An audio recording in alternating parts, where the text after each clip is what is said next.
Hi, what is up, YouTube? It is your boy, your poet, KendrykYoungblood. Once again, we are back with another installment of The Greatest of Spoken Word, in which I analyze viral spoken word poems and explain to you why it went viral in the first place, what you can learn from it as a poet or an artist in general. So, without further ado, let's get started. We are reacting to Sabrina Benaim, Explaining My Depression to My Mother. All right.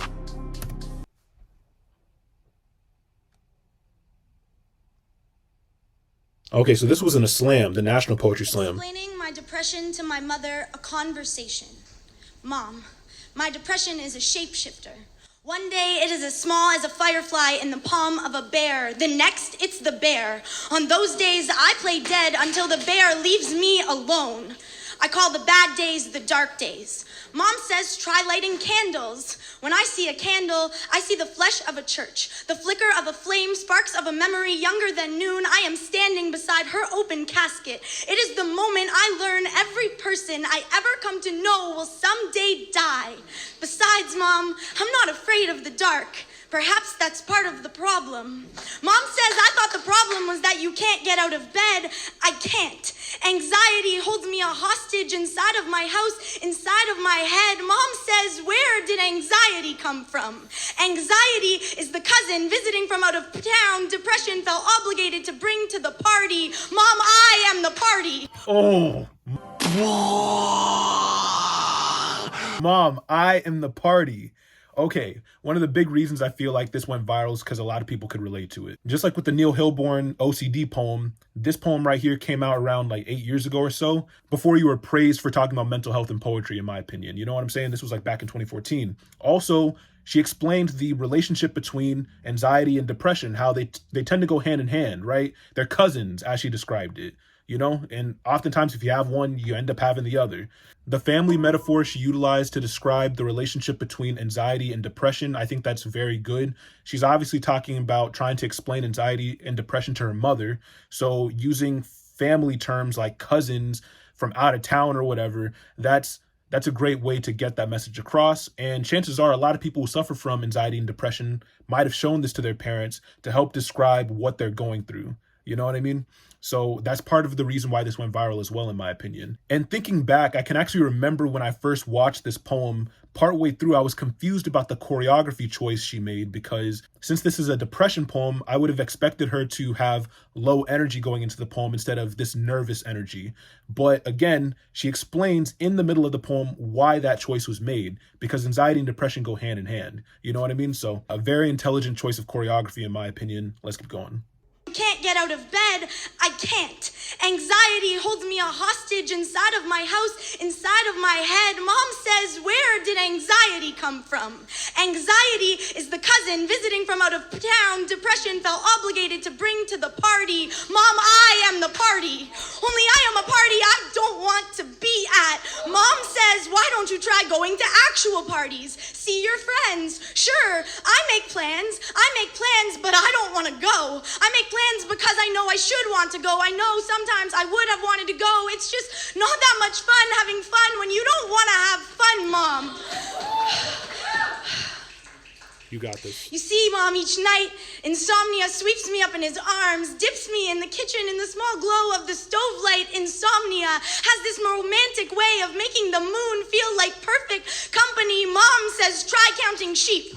But my mind can only count reasons to stay awake, so I go for walks. But my stuttering kneecaps clank like silver spoons held in strong arms with loose wrists. They ring in my ears like clumsy church bells, reminding me I am sleepwalking on an ocean of happiness I cannot baptize myself in.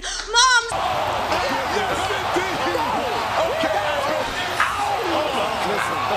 Listen, that made me take. Let's go home.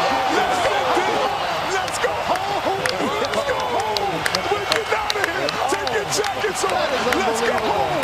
That's what I'm talking. Oh my God. Sorry. I haven't seen this in a while. That wordplay caught me off guard. I think she said, I'm tightrope walking over an ocean of happiness I can't baptize myself in. Church metaphor is going hard. I ain't gonna lie to you. Yo, that was clean. That was clean. Oh man. Okay. Let's keep going. I'm sure you noticed there was a point in which she had to pause and collect herself. You know what I mean? That's how That's how tough it is for her to get through the poem, but she's getting through it. You know what I'm saying? Much respect, much respect. I've seen poets literally, break down in the middle of their poem and they can't even finish. Not an easy thing to see, but she was able to collect herself, good on her. And man, this better have gotten tens. This better have gotten tens because it's a slam, right? So it's a competition. She's being judged and things like that. Perfect scores, please. To stay awake, so I go for walks. But my stuttering kneecaps clank like silver spoons held in strong arms with loose wrists. They ring in my ears like clumsy church bells, reminding me I am sleepwalking on an ocean of happiness I cannot baptize myself in. Mom says happy is a decision, but my happy is as hollow as a pinpricked egg. My happy is a high fever that will break. Mom says I am so good at making something out of nothing and then flat out asks me if I am afraid of dying. No, I am afraid of living. Mom, I am lonely. I think I learned how when Dad left, how to turn the anger into lonely, the lonely into busy. So when I tell you I've been super busy lately, I mean I've been falling asleep watching SportsCenter on the couch to avoid confronting the empty side of my bed.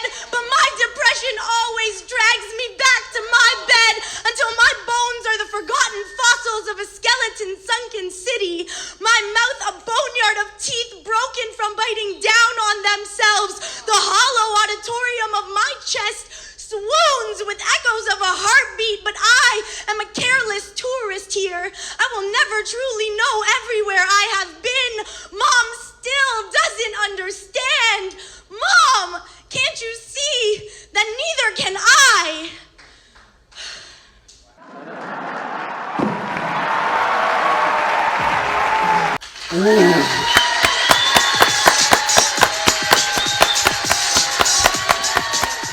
Oh, that was okay. Goated. Y'all. Man, Button Poetry really be giving us some good. Like, they really be showcasing some incredible talents, and Sabrina's no different. Like, oh my God. Some of these metaphors were incredible. Man. Okay, I got the whole video in the description below, and look, I really hope you enjoyed my take on this, my reaction, as well as some of my analyses.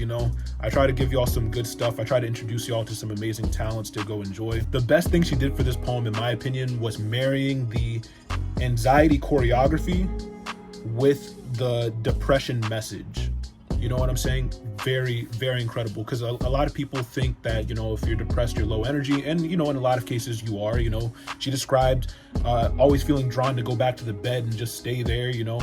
Low energy is a characteristic trait of depression, but anxiety is something that's often coupled with it. And due to that anxiety, sometimes you might not be low energy. You know what I mean? But that doesn't mean the person isn't depressed. And this poem definitely showcases it. Now, even though she described being unable to describe properly what her depression is like to her mother, I will say the relatability of the poem is something that can definitely be seen. If you just go to the comment section of the video, you'll see what I mean, right? I've reacted to Sabrina before on the channel with my boy, that one deep voice guy, Die7820 is his name as well.